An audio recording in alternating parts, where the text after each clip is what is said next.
just few hours ago, as Nigerian government never know what is coming, Tinubu shed tears moment he saw the message that the Northerners begin to send up and down.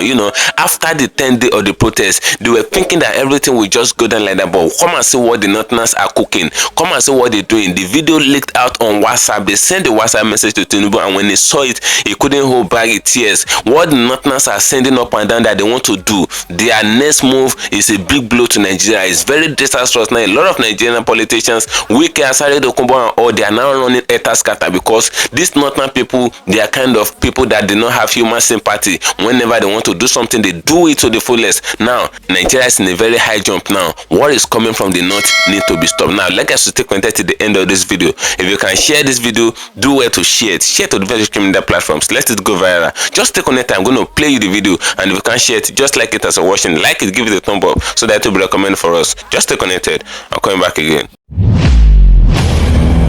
Welcome you back to LAJUPOG TV. I don't have bad news for you today. The home of religious gossip. But you should believe the fight for Mohammed. What is happening in the Christendom? Join now to make sense with LAJUPOG. Hello my great and wonderful viewers, welcome back to LAJUPOG TV. For those of you coming across this channel for the very first time, ensure you click the red subscription button appearing on your video screen, and at the same time click the notification bell icon so that whenever we drop a new video in few hours time, YouTube isn't notify you. Protest kicked off few days ago, and the protest lasted for 10 days, and they finally come to the end of the protest. Though a lot of things happened in course of the protest, there were a lot of protesters intimidation, protesters bullying, and a lot of things actually took place. A lot of people lost their life due to the fact that the security operatives were kind of brutal on the protesters, both the peaceful protesters and the violent protesters, and all. A lot of things happened. Tinubu came out to address Nigeria in course of the protest, and when Tinubu came out to address Nigeria, a lot of Nigerians set their hope higher. They set their hope higher to what Tinubu wants to say, because they expected that Tinubu wants to attend to their agitation so fast. But according to the report, Tinubu made a lot of long speech. The speech was very long, and everybody and almost everybody in Nigeria saw the speech. But it was very unfortunate that the long speech that Tinubu made, the agitation of the people wasn't stated. Just one of the agitation, 1 over 20, wasn't stated in the speech of Tinubu. Now a lot of Nigerians were kind of aggrieved and angry. They enter street the following day, they continue the protest, and they make the protest down to the 10th day. Now after making the protest down to the 10th day, something tragic happened. The Northerners came up in another level. What the Northerners are now cooking for Nigerian politicians now is shaking everywhere. Now nobody expected what the Northerners are doing. They send the WhatsApp message to Tinubu, they send it to him, and that is what I want to show you in this very video. The WhatsApp video of what the Northerners are cooking finally leaked, and this is a tragedy. This is a big blow. If this should be unleashed on Nigeria, Nigeria will never remain the same. So I would like you to stay connected to the end of this video. I'm going to play you the video in this very video. If you can share this video, just do well to share it. Share to the social media platforms. Let it go viral, and if you can share it, just like it as you're watching it. Like it, give it a thumb up so that YouTube will recommend it for us. According to the protest, I came out and I made it known to the general public that the kind of protest that was going on in the northern part of Nigeria was different from the kind of protest that was ongoing in the southern part of Nigeria. Though the eastern, the Igbo people did not join the protest, and all they said they're not going to join the protest because all those ones, they don't want to have anything to do with Nigeria. Anything called Nigeria, they don't want to hear it in their ear. They actually call Nigeria zoo. They term Nigeria zoo. They don't call it Nigeria again. They're not calling it zoo. Now those people are actually fighting for Biafra and how the Kano will be freed. But the northern people and the southern people, they made a protest together, and the protest finally got to a separated protest where the southern people were staying on their agitation, and they stayed on a peaceful ground. They staged their protest on a peaceful ground. They said the bad governance must end. They said hashtag end bad governance, and they stated that their agitation that hunger must be eradicated from the land. They said poverty must be eradicated from the land, and they said the price of fuel must be reduced to 100 naira per liter, and they stated all their agitations. They said Tinubu must reduce the cost of governance. While the Northerners, they changed the time of their protest. They came up with the fact that end bad governance on the initial ground, but after 24 hours, the Northerners, they changed the description of their protest. They turned into Tinubu must go. They turned into Putin must come and help us. They now begin to raise Russia flag then, And as if that is not enough, some of them raised Chinese flag was raised and all. And as if that is not enough, the Northerners began to call the attention of coup to come and take over Nigeria and all. That was the intention of the Northerners. They turned into a rioting protest where they began to loot a lot of warehouses, they began to loot a lot of stores, they began to loot anything lootable. They even looted traffic lights in the northern part of Nigeria. They loot statue. There is nothing that is not being looted in the northern part of Nigeria. Anything lootable was what they looted. And the funniest aspect of it is a video circulated where police officers, because you're going to see another video in this very video, police officers, even army joined the looting and all. They joined the looting and they looted alongside with the protesters, where the protesters looted the local government warehouse and they stole a lot of things like fertilizers and all. The police came, according to Daily Faro team, they carried their own fertilizer when the protesters were looting it, and the army also came, they carried their own. That was it then. A lot of things went wrong in Nigeria now. The Northerners are now cooking another thing, and this is a big blow and this is disastrous to Nigeria. And Nigerian politicians, the moment this video leaked out, I will play you the video, don't just be in a hurry. If you can share this video now, do well to share it, and if you can't share it, just like it, let it go viral, let a lot of people get to know what is happening in Nigeria right now. The Northerners are now taking it to another level. These people are out of control. Their traditional leaders were the one controlling them before, their religious leader, but now these people are out of control. Even their political elite cannot control them again. They said hunger is not anybody's man. That's what they say in the northern part of Nigeria. They said since Tinubu cannot reduce fuel size to 100 naira per liter, that they will continue on their rioting protests and all. That's what the Northerners are saying. Now they begin to send out messages on WhatsApp now. The Northerners are now using WhatsApp. They sending messages on WhatsApp and they saying that they want to do a particular thing. And Nigerian politicians, when they got these messages, when they got the video, when the video leaked on WhatsApp few hours ago,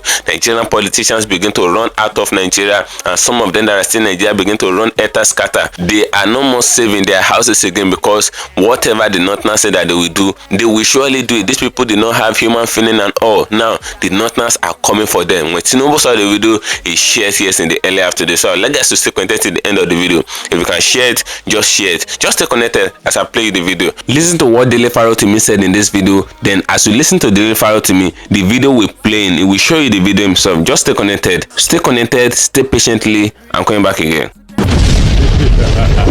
I want to salute the courage of all those who, in spite of the intimidation of the state and its many agents, both uniformed and ununiformed, from the Team Lagos, who were busy intimidating protesters in Lagos, to the Oros of Lagos, who were busy vibrating in a season when they should be hidden and be ashamed of themselves, to Asari, the fatso, who was busy threatening people up and down the place, to that bumbling buffoon that you call Wike, who was busy issuing threats. Each and every one of you were busy threatening other people like you will live forever. God damn you all, one by one. But I shall not be derailed from my purpose this morning, because this morning I intend to speak, as I said, to the subject. What do I mean, seed time and harvest time? I'm not talking to the Penty rascals who will ask you to come and sow a seed, or the orthodox who will tell you it's harvest time. I'm talking about what has Nigeria planted and what is it reaping. I like to speak to this subject today, particularly in the aftermath of the 10-day protests. If I told you that there is a fire burning atop the waters, do not argue with me, simply demand his ashes of me. Every country grows on the back of hegemonies. I dealt extensively with this in my second book, The Imperatives of the Nigerian Revolution. I laid the foundation in the first book, the Do Not Die in Their War. Do Not Die in Their War gives you a soft introduction to Nigeria and its many foibles. Imperatives of the Nigerian Revolution may be likened to when you take milk away from babies and you finally give them meat to chew. But a lot of you have avoided reading. So I'm forced to go back to what I'd already dealt with in the imperatives of the Nigerian Revolution. And what did I deal with? I dealt with the feudalistic foundation of the Nigerian state. Every system is designed to do something or the other. Systems do not occur by accident. They are functions of the desires of the designers. So if I wanted to design something with which to drink water, I wouldn't design this. But if I desire something that will contain liquid, I'll probably have something like this, right? They don't pay me, I know they advertise them. So I'll have something like this in a bowl, contained, or a cup, right? So Nigeria was designed for a purpose. The British, its original owners, who are still in truth its owners, designed it in order to extract maximum value from it for the benefit of those who are not within Nigeria. It's for the benefit of those outside Nigeria. So it's essentially like an extractive industry. Now, when it gained independence in 1960, it was bequeathed a system intended to preserve the prerogative of its owners. In spite of the best efforts of the founding fathers, superior knowledge of the original owners assured that ownership retained in the hands of the owners. But how did they do this? When the British came to Nigeria, the British are famous for the introduction of what is known as indirect rule. Indirect rule means that the colonizer takes the existing structure of governance and then layers his own hegemony over and on top of the existing structures of governance. So the British were ruling the rulers who continued to rule their people for the benefit of the British. Are you following? So when the British came, the most perfect system that was in existence and that was analogous to their own historical system was feudalism. Feudalism was prevalent in what is today known as northern Nigeria. It didn't rule everywhere, but it was prevalent. There were already two Islamic empires in northern Nigeria by the time the British came. You had the Kanem Borno Empire, and you had the Sokoto Caliphate. So when the British came and either defeated, as they defeated, I believe, Atahiru, was that 1904 thereabout? I'm not too sure now. Is it 1894? I'm not sure. You can go and check your history. When the British defeated the Sokoto Caliphate, they effectively became the owners of the Sokoto Caliphate.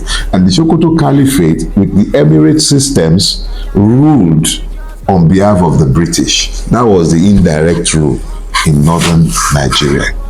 Now understand this. There were vast pockets of population that had not been conquered by either the Fulani or the Borno Empire. In some cases, because they simply couldn't. Those people probably occupied terrains that made it impossible for them to be subjugated by cavalry, or because they deliberately refused to conquer those places. Those of you who are Muslims, follow me. In Islamic principles and doctrine, you have what is known as Dar Islam. That is the land occupied by the faithful Muslims. And then you have Dar Abre. That is the land occupied by unbelievers. When a land is occupied by fellow Muslims, a Muslim ruler cannot wage war unjustly except to to correct an apostate ruler who is going to lead his people to sin against Allah. Except that be the case, he does not have legitimacy to wage war against a fellow Muslim. So, the Fulani slave raiders deliberately refused to conquer parts of northern Nigeria, even though they had the capacity to. What they did was to build garrisons in parts, and then they come they come in numbers during certain seasons, mostly just before the harvest.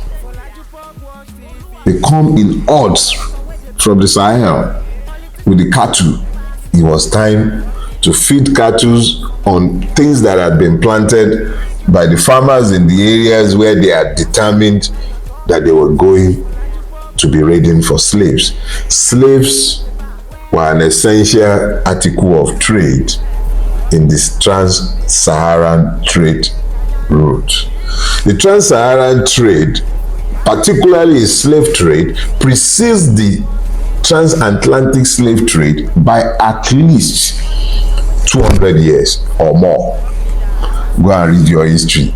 It's up to you. I think about 300 years actually. The trans-Saharan slave trade had been going for years, and the accurate records being kept. I remember Lamido Sanusi, now one of the two emirs in Kano, saying at the time that they still had records dating back centuries in the Kano Emirate palace, because that was the primary article of trade. I warrant that if anybody should look through those books as revealed by Lamido Sanusi, I warrant that you find that the main article of trade were human cargoes. So what you call the Middle Belt today were largely either unconquerable or deliberately left unconquered. The North Central, what you call Benue, Taraba, largely FCT because of the terrain, the Gbaris, a vast part of what we commonly refer to as northern Nigeria, as if it were to be one homogeneous whole, were people who were not conquered or could not be conquered by the Fulanis or the Borno Empire. So what simply happened was that when the British came, they simply layered over that and then subjugated people who were not necessarily part of any emirate system before them, who were not subject to the Fulani. They became subject to the Fulanis because it was convenient for the British. So feudalism, which is the Fulani rulership concept, was exported. Even existing structures were feudalized. Existing chieftaincy structures were feudalized, as the whole of Nigeria, anyway, eventually became progressively feudalized. What does this mean? It simply means that the Fulani governance structure, which allows for the stratification of society along class lines, the peasantry, the privileged, and then the ruling class. That's the broad category out. Let me just give you those broad categories. The important thing is that if you were born a commoner, you knew you were going to live and die as a commoner. If you were born privileged, you knew you were born and you would die privileged. Each person knew his place, and very few aspire. And the only way any even move is by military prowess. So sometimes a peasant who is in the military might perhaps, and I'm just saying this because it can be ruled out, and because that is the history, normal history of feudalism, because the British started with pretty much the same route. So what has Nigeria planted? I saw videos of young men, these are very strong men, tearing up the capsides, drainage slabs, breaking them to extract the scrap metal. Yeah, I saw that. I saw, yeah, they stole traffic lights. Traffic lights. A dear friend told me of what happened in his own village, which is a local government headquarters. The local government warehouse was looted. The fertilizers in there were looted to the ground. But you know the more interesting part, policemen came to carry their own. They didn't stop the looters. Soldiers came to carry their own. They didn't stop any looters. So you find that the looting was rife. And then they went further. They started sharing these incendiary WhatsApp messages calling for people to attack politicians in their homes, loot it, burn it, kill them. They started carrying Russian flags up and down the place. They started calling for the military. We saw all that. Feudalism routinely deploys 3 weapons. The first is poverty. Now, reverse that. The first is ignorance. The second is poverty. The third, not necessarily in these orders actually, is religion. Most of the time, the 3 are deployed simultaneously. But I will not, what I'll do is I'll take the effect of each one by one. When you deploy ignorance against a man, what you have done in essence is that you have limited his capacity to think his way out of his problem. So the purpose of religion is to fetter your mind. So when you have, the purpose of fettering your mind is to ensure that you do not think outside acceptable parameters, which is why it's easy for somebody to tell you he's Muslim, you must hate him, or he's Christian, he should be hated, or he's a Shia Muslim, he's not human. Do you understand? So religion is intended to fetter the mind so that the human mind, which is desperately wicked, would not think outside acceptable parameters that might threaten the convention as defined by those who found religions. I'm not knocking religion, don't worry, I'm also a Christian, even though I don't go to church. So don't worry, you can be as religiously stupid as me, whether you're a Muslim or a Christian or an Olorode in Lagos. It doesn't matter. Important thing is that when you have religion as weaponized in Nigeria, and I'll show you how weaponized it is. So peaceful protest was called. Government was busy threatening fire and brimstone. Police were busy issuing all kind of threats. Thugs, Asari, Donut, Fatso, one they call Sego in Lagos with Team Lagos, they call them. I think that was the team that was working with that one when they were looking to kill me in 2021. See, when all of, and then you are busy threatening this guy, I forget his name now, the Yoruba Liberty Movement guy. What's the problem with you guys? You go around threatening people like you yourselves, you won't even die again. Will you live forever? Stop all this nonsense and focus your brain on living a life that is worthy of emulation. So they were busy threatening people up and down the place. Not a single man of God, aside from Pastor Sam Aidogmo, spoke to the right of the protesters.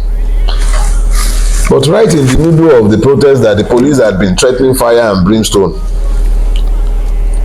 of course, some people were busy walking and praying.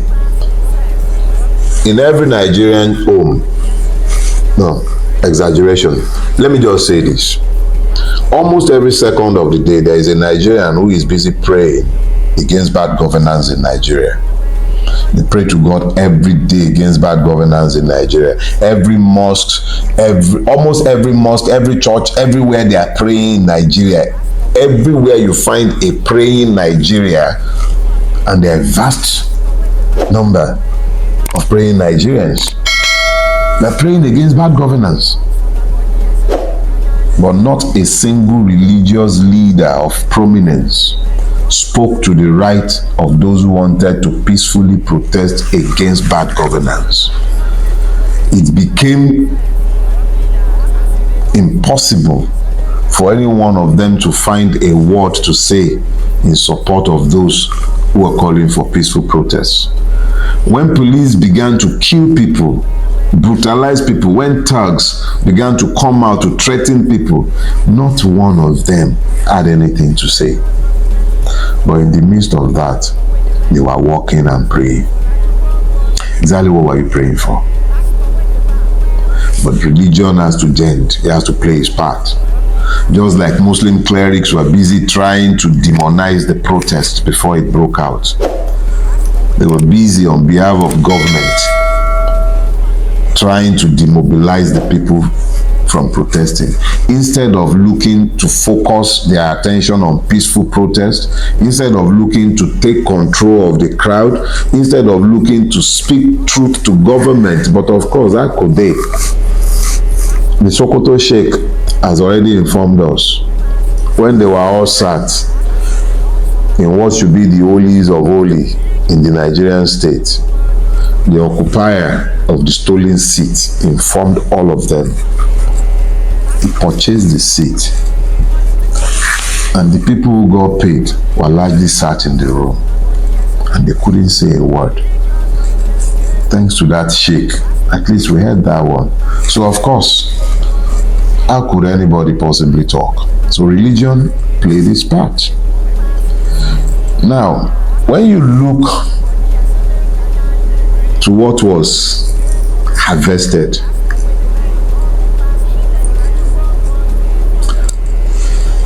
in the north,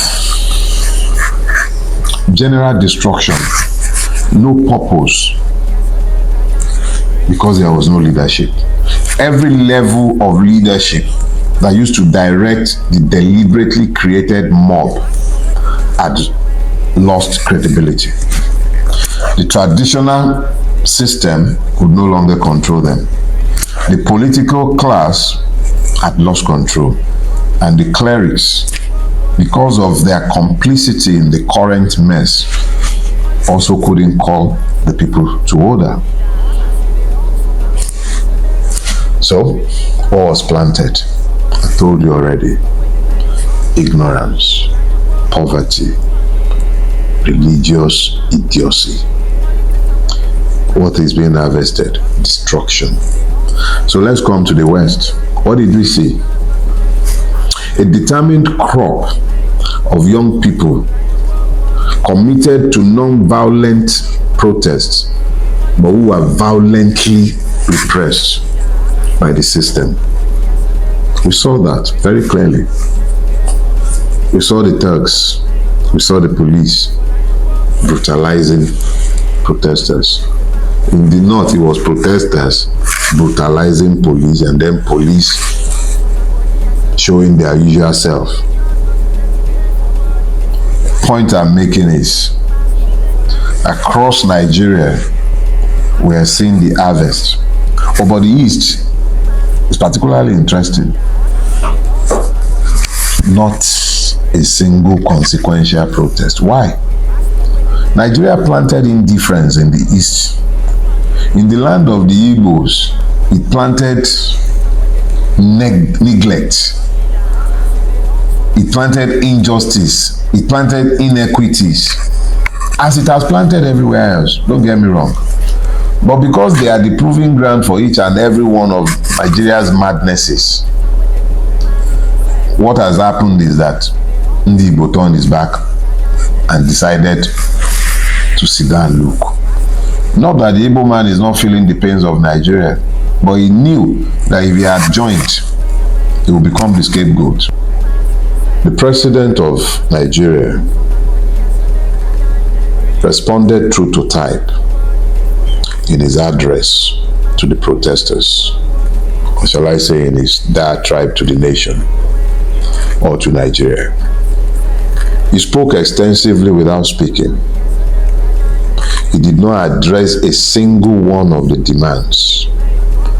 I know there are multiple lists. I stand behind the one with 10. Not one was addressed. That is not indicative of a person or a system that is interested in peaceful change. Your current trajectories are unsustainable. You cannot continue to hold the slave plantation that you have held. Some of us will not be able to keep quiet and allow you to continue to do what you are doing. And I think enough people have been awakened, sufficiently awakened, to challenge the evil that Nigeria has become.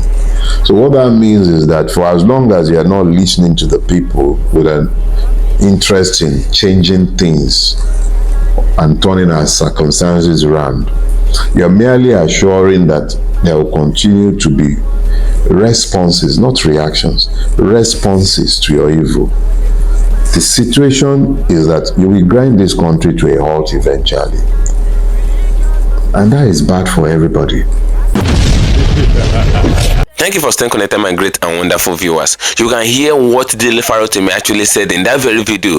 You can see what Tinubu is actually causing to Nigeria right now. Deep in that Tinubu actually came out to attend to the agitations of the people. The people would have rested and they won't come up with anything, protest and everything again. They won't come up with anything again now. The Northeners are now demanding for the head of Nigerian politicians. That's why, according to what Daily Farotimi said, they're sending messages on WhatsApp. The Northeners that are not even digitally exposed now they are now using WhatsApp up and down, sending messages up and down. According to what Daily Farotimi said in this video that I just finished watching, they're sending messages up and down to themselves and different people on how they want to invade the house of Nigerian politicians, loot the house, steal the house, steal a lot of things from the house, steal the treasures they keep in the house and kindleize them. They want to buy Nigerian politicians after the looting. They want to burn the house and they want to proof Nigerian politicians. They don't want them to stay alive again. Those are the messages that Northerners are sending right now, and this is a big disgrace to Nigeria. Nigerian politicians are now running hetascata in the northern part of Nigeria because they never expected what the Northerners are planning. And this is where Nigerian police force and Nigerian security operative need to rise up on a very high level. They need to rise up against the plans of the Northerners at the moment, because everybody in the country were actually against violence and were actually against anarchy and killings. You know, Nigerian security operative must do their work right now as far as Nigeria is concerned. The Northerners are demanding that Tinubu should reduce fuel price to around at least 180 per liter. Now, the certain people were saying that Tinubu should reduce fuel price to around 100 naira per liter. If at all if you can reduce it to 100 naira per liter, at least you should put it at 200 naira per liter, and all these things that is ongoing in Nigeria will go down. And a lot of people will actually clap for the government of Tinubu. But as if that is not enough, Tinubu will always come out to tell Nigerians, he said there's no money in Nigeria, that the money that Nigeria is having, that is not enough. But the same person that is telling us that there's no money in Nigeria, they're taking a lot of bills to the House of Assembly, and Akpabio is approving all these bills. Akpabio approved a lot of dirty and unnecessary bills as far as Nigeria is concerned. Buying a presidential yacht of 5 billion naira, Akpabio approved it. Now, the yacht thing now, the yacht in question, we did not see the yacht. We have never seen Tinubu in the yacht. We did not know what they want to use yacht to do. And as if that is not enough, they renovated the office of the vice president with something around 5 billion to 6 billion naira. And after a few weeks, Wike came out that they want to build a new house for the vice president and or a new house or new office or whatever time they call it, and or then they spent 21 billion to build that. Which house are they using 21 billion to build in this same Nigeria, and when it's not even in the diaspora? Now a lot of people are asking questions, since they said that there's no money in the country, and they said that the common man, the citizens of the country should be enduring and persevering. Where are they now seeing all the money that they are spending unnecessarily to buy presidential yacht, to build houses and all, and doing all sort of things? And they said they want to buy presidential jet and all, and this presidential jet cost around $100 million, and that is around 160 something billion naira. Where are they seeing all this money? And they said that the common man should be enduring. Now Nigerians put to street few days ago, and they put to street for 10 days, and they stated their agitations to Bola Ahmed Tinubu, that Tinubu must attend to their agitations. And these agitations on the initial ground, they are basic needs of Nigeria. They are basic basic needs of every citizen of every country in the world, and the food aspect is the topmost priority of it. And they said Tinubu should eradicate hunger from the land, that if Tinubu can eradicate hunger, he should reduce fuel price to around 100 naira or 180 or 200 naira at least per liter. He should do all sorts of things. He should put in security, that their farmlands are not secure, so that they can go to farm, so that farmers can go to farm and plant, and so that they can have a lot of food in the country, and people will not be going starving every day again, because the price of commodity of goods is very alarming in market. People cannot afford to eat 2 square meal again. Those are the demands of the people, but it is very unfortunate that the people actually demanded for food and they were dashing them bullets. That is a big blow to Nigerians, because the people are not allowed to express their fundamental human right, which is the protest in their own country again. And the protest in question, the peaceful protest in question, is very constitutional. According to the subsection 40 of the 1999 Constitution, it was stated that everybody, every citizen of a democratic country called Nigeria in quote, you have the right to peaceful protest, to express your opinion, to express your say regarding a given government. That was what was stated in that constitution. Now, the same constitution is what Nigerians are denied of, because a lot of people came out in the southern part of Nigeria and they staged their protest,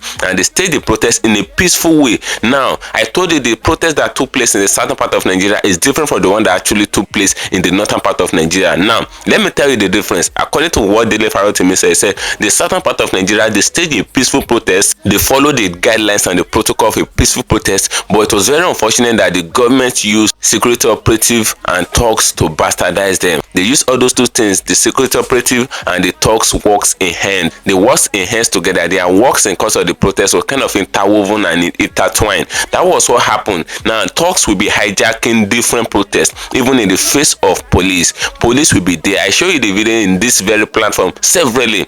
Police will be there looking at thugs beating peaceful protesters in Lagos and some different places in Nigeria. And I said that is not enough. Police will still brutalize the peaceful protesters in the southern part of Nigeria, just because these people come out to stage their agitation. Now, police were now doing like as if they are not Nigerians before they turn to policemen. They are not doing like as if they are not Nigerians even as the policemen. They are doing like as if they should go to market with police uniform, they will not sell stores for them the same price that they sell it to normal citizens of the country. You can see what is happening. Now, as if that is not enough, the Southern were protesting peacefully, the police were brutalizing them and all, and the thugs were used against them to just suppress their voice and intimidate them. And as if that is not enough, in the northern part of Nigeria, the reverse is the case. In the northern part of Nigeria, the protesters, I mean the Northeners, they were being brutal. They were being brutal at the police and all. And you know, the police were trying to retaliate. According to what Daily Pharaoh to me said in this very video that I just finished watching, the police were actually trying to retaliate because Nigerian police were not to be this brutal and all. It's no more in news. I will say it and I will say it again.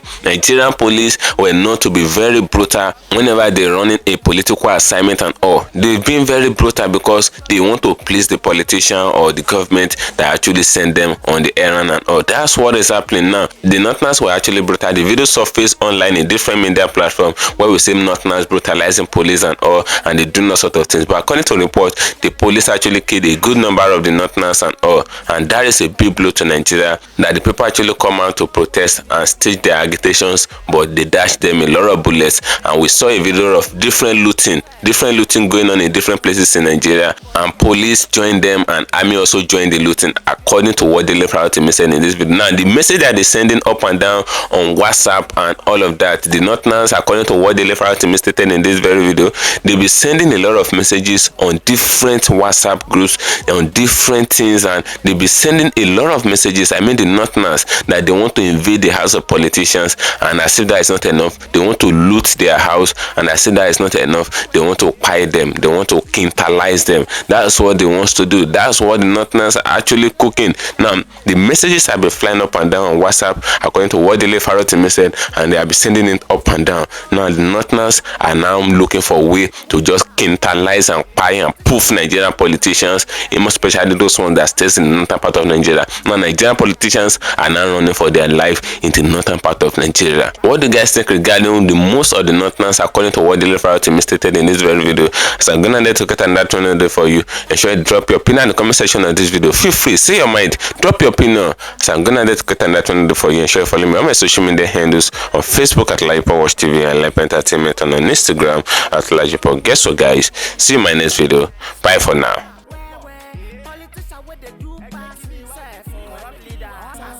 Works for my body, I say make I yarn you. Religious gossip plenty day for body. Pastor where they lie on top, he pastor. For LAJUPOG Watch TV. Pastor where they back, where? Politician where they do pass me, say. Corrupt leader